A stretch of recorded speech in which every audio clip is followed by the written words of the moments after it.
de abril foi comemorado o Dia do Infectologista. Eu vou conversar com o Dr. Renato Kifuri, infectologista, membro da Sociedade Brasileira de Imunizações, sobre a importância dessa especialidade nesse momento de pandemia do coronavírus. Dr. Renato, parabéns pelo dia de vocês, que foi comemorado sábado, agora dia 11. E nesse momento que a gente está passando, vocês infectologistas viraram uma espécie de celebridade, né? Os profissionais que são mais requisitados para tirar dúvidas e dar dicas para nós cariocas. Essa notoriedade, doutor Renato, dada a ciência e as pesquisas científicas, incomoda ou é bem-vinda, já que estamos passando por esse drama da pandemia do coronavírus?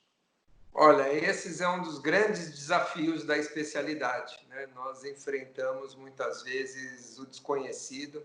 As doenças infecciosas permearam o mundo e faz parte da história do mundo desde a época primitiva, desde a peste, a febre amarela, a cólera, a gripe espanhola, as diversas pandemias foram responsáveis durante toda a história da humanidade por aspectos culturais, por aspectos geográficos, divisões de países, guerras, ou seja, as epidemias e as doenças infecciosas sempre tiveram um papel protagonista no desenvolvimento do mundo. E esse só é mais um exemplo, né, onde uma doença infecciosa consegue mobilizar tantas pessoas, tantos países, tantos profissionais que vão desde a epidemiologia, da vigilância, do clínico, do laboratório, daquele que vivencia o dia a dia na prática, na pediatria, nos adultos. Então, realmente é uma especialidade muito rica e que, infelizmente, às vezes a gente acaba virando o protagonista, a celebridade, mas não é isso é um pesar, a gente tem que passar por isso. Uma epidemia dessa, sem precedentes, realmente, né, nos revela esse enorme desafio, mas, ao mesmo tempo, era melhor não estar passando por nada disso, não. Agora, doutor Renato, nunca se falou tanto em pico da doença e achatamento da curva. Por que o pico da doença foi adiado mais uma vez? O pico agora está previsto para maio, junho, né? E o achatamento da curva é realmente o único caminho? Ou seria mais prático, de repente, investir pesado em vacinas, medicamentos, liberando as pessoas para o trabalho? O que o senhor pensa a respeito? Essas previsões de quando se dará o pico são, obviamente, modelos matemáticos, desenhos. Ninguém tem uma resposta correta. Ninguém está adiando ou ninguém está prevendo o que vai acontecer semana que vem. Isso tem que ser avaliado semanalmente, isso tem que ser avaliado. É uma maneira muito dinâmica de a gente avaliar uma epidemia, como ela vem se comportando. Qual o papel que o distanciamento social está trazendo em termos de impedir uma maior disseminação do vírus. Não ouso a fazer nenhuma expectativa, nenhuma projeção de quando será o pico. Alguém pode achar que vai ser em abril, em maio, em junho. Não há nenhuma medida mágica que nos permita dizer com certeza quando isso se dará. O que nós sabemos é que quanto mais distante as pessoas estão, menos contaminação vai existir, menos infectados vão existir e, obviamente, menos casos vão ser registrados enquanto houver esse distanciamento. Isso é fato. O maior distanciamento, menos casos. Quanto menor o distanciamento, quanto mais normal for a vida, mais casos virá. O importante é que a gente sabe, pelos números do que vem acontecendo em outros países, e a gente vem aproveitando muito a experiência do que já aconteceu em outros países, é que, como o vírus é de fácil transmissão, ele rapidamente se dispersou pelo todo o planeta, ele não encontra suscetíveis e, com isso, ele espalha rapidamente. De cada 100 casos, 80 a 85 deles não vão nem no médico. Não vão ter doença sintomática, vão ter poucos sintomas, nós não vamos nem saber. Daqueles 10, 15% que procuraram o sistema, que foram hospitalizados, esses nós vamos ter casos graves, mortalidade, hospitalização. Só que quando você pega uma população muito grande exposta e pegasse 10 a 15% desses, é muita gente. Que o nosso sistema de saúde, e nem aqui, em nenhum lugar no mundo, nem em Nova York, nem na Itália, nem na Espanha, nem na França, nem aqui no Brasil, nós temos leitos de UTI ociosos. Nós não temos 10 mil, 20 mil, 30 mil leitos sobrando, esperando uma pandemia. Nós trabalhamos com a carga máxima lotada, nós trabalhamos com o nosso limite dessas UTIs. Então, se nós propiciarmos, se nós dermos combustível para essa epidemia se disseminar rapidamente, vai haver mais doentes do que hospital, do que cama de hospital, mais doentes do que respiradores, mais doentes do que profissionais da saúde para atendê-los. E aí nós vamos ter uma mortalidade muito maior por falta de assistência. Então, essa é a ideia do tal do achatamento da curva. Não é fazer a epidemia desaparecer, não é fazer com que ela não ocorra, é dispersar esses doentes numa linha de tempo mais longa para que a gente consiga assistir adequadamente todos esses indivíduos, com leitos, com camas, com pessoal treinado, com profissionais da saúde, com respiradores e tudo mais. Agora, isso não invalida o desenvolvimento de vacinas, de medicação, são coisas que andam em paralelo. O investimento em vacinas e tratamento tem que continuar sendo feito a despeito do distanciamento, a despeito do achatamento. Então, isso precisa ficar claro. O achatamento não é para fazer a epidemia desaparecer, não. É para que a gente possa dar condições de tratar aqueles que vão dar entrada nos nossos serviços de urgência. Mesmo porque em algum momento todos nós vamos ter contato com esse vírus, não é isso?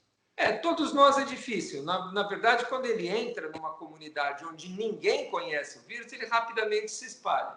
Após algum tempo de circulação do vírus, muitos de nós seremos expostos. Então, 50%, 60% da população. Aí, quando encontrar alguém doente, nesse momento, ele precisa encontrar vários não doentes, vários não imunes, né? Vários ainda suscetíveis, para ele voltar a circular. Então, ele começa a encontrar mais dificuldade de circular, porque ele não encontra tantas pessoas suscetíveis quanto ele encontra agora. Então, essa é a razão de você, aos poucos, ir acumulando suscetíveis, e os vírus nessas epidemias acabam sendo, diminuindo a epidemia vai embora, a epidemia passa nesse cenário, onde boa parte já foi exposta, o número de suscetíveis não permite uma circulação em alta escala desse vírus no futuro. Agora, você acredita que o carioca vai suportar, doutor Renato, mais 2 meses de confinamento social? Os números indicam nesse momento que a taxa de mortalidade é de 5,3%, que é um índice considerado alto, né? O que, na sua opinião, deve ser feito para realmente sensibilizar o carioca? Ou a saída é uma medida mais enérgica, vindo literalmente a circulação das pessoas na rua, doutor Renato? A taxa de letalidade é mais ou menos semelhante em todo mundo e depende muito do número de pessoas que você testa. Se você testa todo mundo, você vai ter uma taxa de letalidade mais baixa, porque o denominador aumenta, você faz muito diagnóstico de quadros leves e poucos vão morrer em relação aos números que você conseguiu de positivos. Quando você só testa doentes graves, que nem o Brasil está fazendo, então a taxa de letalidade sobe. Eu só testo quem está grave, 5% deles vão morrer, então mais ou menos é essa taxa. Então depende muito do número de testagem que você faz. Quanto maior o seu denominador, quanto maior pessoas testadas, o número de mortes em relação ao total diagnosticado fica menor, portanto a letalidade diminui. Mas independente disso, independente da taxa de letalidade, esse distanciamento social, que muitas vezes é difícil fazer, né? A gente fala, eu vejo muitos especialistas comentando, ao chegar em casa, separe sua roupa, deixe o sapato do lado de fora, passa numa anticâmara e tire sua roupa. Se você está doente, isole-se num quarto, use banheiro privativo para você, não deixe mais... Como se fosse o Brasil, fosse a Europa, fosse a Finlândia, como se fosse... aqui no Rio de Janeiro, como se fosse dentro das comunidades possíveis fazer algum tipo de isolamento dessa natureza, né? Então, o distanciamento social ele é feito na medida do possível, né? na medida do que é viável para um país como o nosso, de dimensões continentais, de realidades socioeconômicas completamente diferentes. Então, nós vamos fazer um distanciamento na medida que isso for possível. Enquanto o rico está dentro de casa, preocupado com o seu tédio, será que eu vou aguentar ficar dentro de casa mais uma semana ou mais 2? Tem gente que não vão sair de casa para vender uma água no semáforo, não fazer o seu trabalho no dia a dia, não consegue trazer a comida para casa. Então, nós temos que levar em conta todos esses aspectos de um Brasil tão desigual como o nosso, né? Então, vamos ter a consciência de que quanto mais medidas de higiene tomarmos, quanto mais distanciamento tivermos, quanto mais evitarmos sair de casa para situações que não são necessárias, estritamente necessárias, quanto mais nós conseguirmos lavar as mãos, quanto mais evitarmos contato com pessoas doentes, especificamente aglomerações, né? Nós podemos sair de casa um pouco mais, um pouco menos, mas nunca com aglomerações. Isso vai fazer o vírus circular mais, infectar mais pessoas e a sobrecarga do sistema de saúde vai ser inevitável. Doutor Renato, para finalizar, qual a importância de existir, na sua opinião, um discurso único, eu quero um discurso homogêneo, né, das autoridades para passar essas informações para a população durante essa pandemia? E quais os riscos e as consequências de mensagens diferentes sobre o coronavírus para quem está vivendo em isolamento social? Sem dúvida, isso não ajuda em nada, né? Quando a gente está frente a uma epidemia, frente a uma situação de emergência em saúde pública, a comunicação é uma ferramenta crucial, terapêutica, preventiva no controle de qualquer epidemia. É através da comunicação que nós vamos dar informações consistentes, transparentes para a população, para que ela possa entender, não exageradamente, não com pânico em relação à situação, nem com desprezo em relação ao que está acontecendo. A visão realista e o direito à informação correta é o necessário neste momento. Informações trucadas, politização em relação às medidas, a drogas, a medicamentos, a quem é o pai de tal iniciativa ou outra, não colaboram em nada.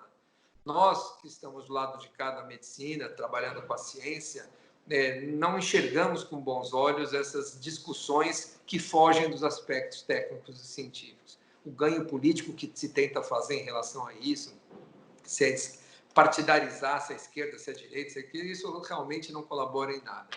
Nós só temos que hoje, neste momento, elogiar a conduta impecável do nosso Ministério da Saúde, que dentro de uma situação mundial que já se antecipava, se preparou, chamou as sociedades médicas, chamou a sociedade civil, discutiu esses aspectos da chegada, epidemiologia, tratamento, tem feito uma discussão ampla junto com seus pares, tem conduzido dentro do que é possível nessa disputa mundial por equipamentos, por respiradores, por máquinas, por drogas, por tratamento, o que é possível trazer está sendo feito.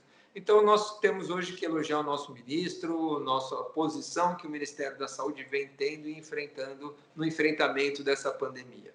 E as sociedades científicas continuam apoiando.